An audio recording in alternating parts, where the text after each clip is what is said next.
ഉത്തർപ്രദേശിലെ പ്രയാഗ്രാജിൽ മഹാകുംഭമേളയ്ക്ക് തുടക്കമായി. രാവിലെ മുതൽ ഭക്തസഹസ്രങ്ങളാണ് ത്രിവേണി സംഗമഭൂമിയിലേക്ക് എത്തുന്നത്. ഇന്നു മുതൽ 45 ദിവസം നീണ്ടു നിൽക്കുന്ന തീർത്ഥാടന കാലയളവിൽ 45 കോടി ഭക്തർ കുംഭമേള നഗരിയിലേക്ക് എത്തുമെന്നാണ് കണക്കുകൾ. വിവരങ്ങളുമായി എസ് നന്ദഗോപൻ ഇപ്പോൾ ചേരുന്നു. നന്ദഗോപൻ, മഹാകുംഭമേളയ്ക്ക് തുടക്കമായിരിക്കുന്നു. അവിടെ അന്തരീക്ഷം എങ്ങനെ? കൃഷ്ണരാജ്, ഇന്ന് പൗർണമി സ്നാനത്തോടു കൂടിയാണ് മഹാകുംഭമേളയ്ക്ക് തുടക്കമായിരിക്കുന്നത്. ഇനി 45 ദിവസം നീണ്ടു നിൽക്കുന്ന മഹാ ആഘോഷം അല്ലെങ്കിൽ മഹാകുംഭമേളയാണ് ഈ പ്രയാഗ്രാജിൽ ത്രിവേണി സംഗമ ഭൂമിയിൽ നടക്കാൻ പോകുന്നത്. ഇന്നിപ്പോൾ ഉത്തർപ്രദേശ് സർക്കാർ പുറത്തുവിട്ട കണക്കുകൾ പ്രകാരം ഇന്നിപ്പോൾ ഉച്ചവരെ ഏതാണ്ട് 60 ലക്ഷത്തിലധികം ജനങ്ങൾ സ്നാനം നിർവഹിക്കുവാൻ വേണ്ടി ത്രിവേണി സംഗമ ഭൂമിയിൽ എത്തിയിട്ടുണ്ട്. ഉച്ചയ്ക്ക് ശേഷം ഏതാണ്ട് അത്രത്തോളം തന്നെ ആൾക്കാർ എത്തുമെന്നുള്ളതാണ് കണക്ക് കൂട്ടുന്നത്. അതായത് ഏതാണ്ട് 1 കോടിയിലധികം ജനങ്ങൾ ഇന്ന് തന്നെ സ്നാനകർമ്മത്തിൽ പങ്കെടുക്കുമെന്നുള്ളതാണ് പ്രധാനമായും ഉത്തർപ്രദേശ് സർക്കാർ കണക്ക് കൂട്ടുന്നത്.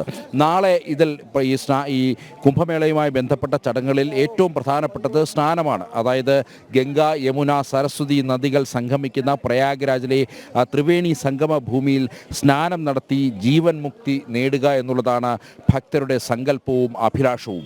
അതിൽ ഏറ്റവും പ്രധാനം ഷാഹി സ്നാനം എന്നറിയപ്പെടുന്ന രാജകീയ സ്നാനങ്ങൾ. അത് 3 ദിവസങ്ങളിലാണ് ഉണ്ടാകുക. അത് ഒന്ന് നാളെയാണ്, മകരസംക്രാന്തി ദിനമായ നാളെ ഉണ്ടാകും. പിന്നെ ജനുവരി 29-നും ഫെബ്രുവരി 3 എന്നീ തീയതികളിലാണ് ഈ ഷാഹി സ്നാൻ ദിവസങ്ങൾ അല്ലെങ്കിൽ രാജകീയ സ്നാന ദിവസങ്ങൾ. ഈ ദിവസങ്ങളിൽ ഏതാണ്ട് 10 കോടിയോളം ജനങ്ങൾ ഇവിടേക്ക് എത്തുമെന്നുള്ളതാണ്. അതിൻ്റെ മുന്നോടിയായിട്ടാണ് ദൃശ്യങ്ങളിൽ കാണാം വലിയ തീർത്ഥാടന പ്രവാഹമാണ് പ്രയാഗ്രാജിലെ ഈ സംഗമ ഭൂമിയിലേക്ക് എത്തിക്കൊണ്ടിരിക്കുന്നത്. അണമുറിയാതെ ഭക്തർ രാവിലെ മുതൽ തന്നെ ഒഴുകിയെത്തുന്ന കാഴ്ചയാണ് കാണാൻ കഴിയുന്നത്. ഭക്തർക്ക് വേണ്ട മുഴുവൻ ക്രമീകരണങ്ങളും ആവശ്യമായ മുഴുവൻ ക്രമീകരണങ്ങളും ഉത്തർപ്രദേശ് സർക്കാർ ഒരുക്കിയിട്ടുണ്ട് എന്നുള്ളതാണ് ഏറ്റവും ശ്രദ്ധേയം.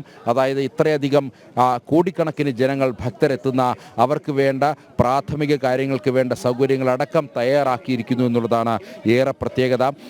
ഒരു ഭക്തനും ഒരു തരത്തിലുള്ള ബുദ്ധിമുട്ടും ഉണ്ടാകുന്നില്ല എന്നുള്ളത് എടുത്തു പറയേണ്ടിയിരിക്കുന്നു. ഭക്തരെല്ലാം പൂർണ്ണ സംതൃപ്തർ തന്നെയാണ്.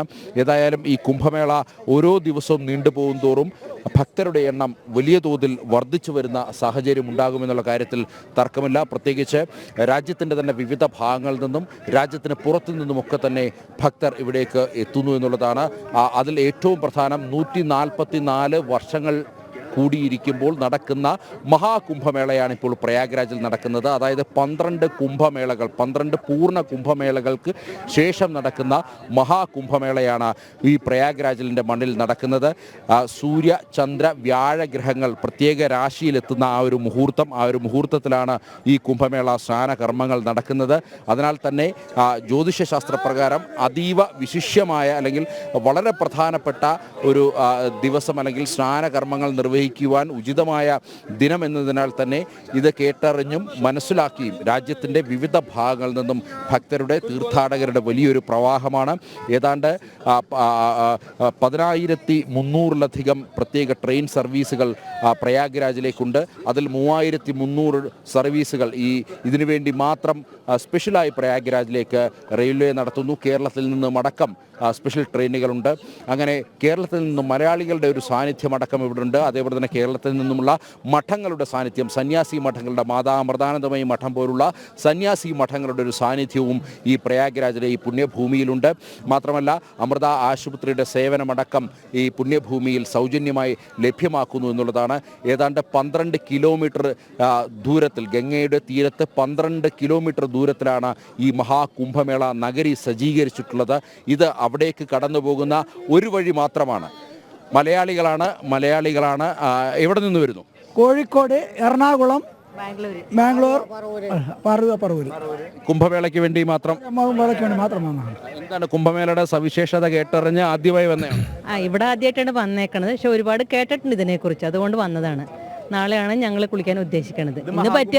ഇന്ന് പറ്റിയ ഇന്നൊന്ന് കുളിക്കും, അല്ലെങ്കിൽ നാളെ എന്തായാലും കുളിക്കും. എന്താ മഹാകുംഭമേളയെ പറ്റി?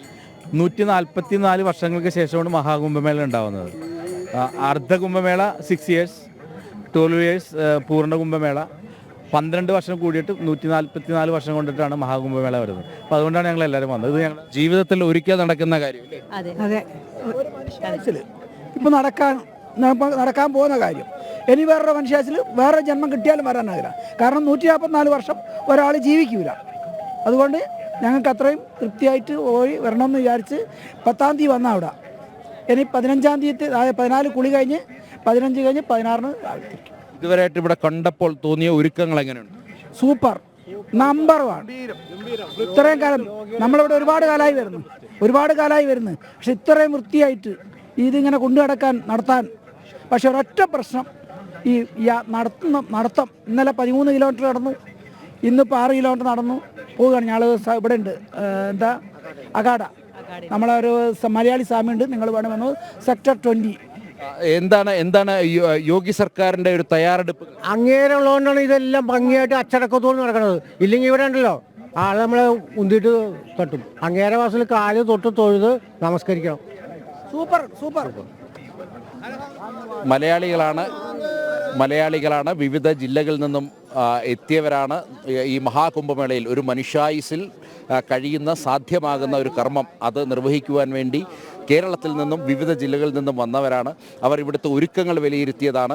അതായത് ഒരു തരത്തിലുള്ള പരാതിയും പരിഭവവും അവർക്കില്ല. ആകെയുള്ളത് ഈ നടത്തം മാത്രമാണ്. ഏതാണ്ട് 12 കിലോമീറ്ററാണ് ഈ ഗംഗയുടെ തീരത്ത് പ്രത്യേകമായി സജ്ജീകരിച്ചിട്ടുള്ളത്. സ്വാഭാവികമായും ഇത്രയധികം കോടി ജനങ്ങൾ എത്തുന്ന ഒരു കർമ്മം, അവിടെ വാഹന സൗകര്യം ഒരുക്കുക, അത് നടക്കാൻ സാധ്യത അല്ലെങ്കിൽ അത് വളരെ ദുഷ്കരമാകുന്നൊരവസ്ഥയിലേക്ക് എത്തിക്കും. അതിനാൽ തന്നെ ഭക്തജനങ്ങൾ കാൽനടയായി തന്നെ സ്നാനകർമ്മത്തിന് എത്തണം എന്നുള്ളത് തന്നെയാണ് പോലീസ് അടക്കം വ്യക്തമാക്കിയിരിക്കുന്നത്. ഈ പ്രത്യേകിച്ച് ഈ സ്നാന ദിവസങ്ങളിൽ വാഹനങ്ങൾ ഒരു തരത്തിലും അനുവദിക്കില്ല.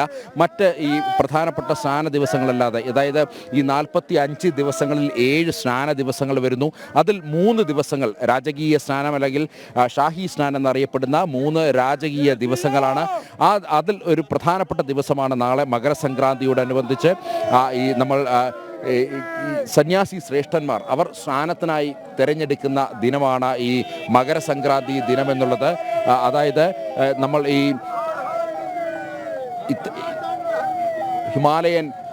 ഹിമാലയൻ ഭൂമിയിൽ തപസ്സിരിക്കുന്ന സന്യാസി ശ്രേഷ്ഠന്മാർ അവർ സ്നാനത്തിനായി എത്തുന്ന പുണ്യമുഹൂർത്തമാണ്. സ്വാഭാവികമായും ഭാരതത്തിൻ്റെ വിവിധ മഹാകുംഭമേളയ്ക്ക് പ്രയാഗ്രാജിൽ തുടക്കം. വലിയ ഭക്തജന തിരക്കാണ് അവിടേക്കുള്ളത്. ഏതായാലും വിശദമായി റിപ്പോർട്ട് നൽകുകയായിരുന്നു, വിവരങ്ങൾ പങ്കുവയ്ക്കുകയായിരുന്നു എസ് നന്ദഗോപൻ.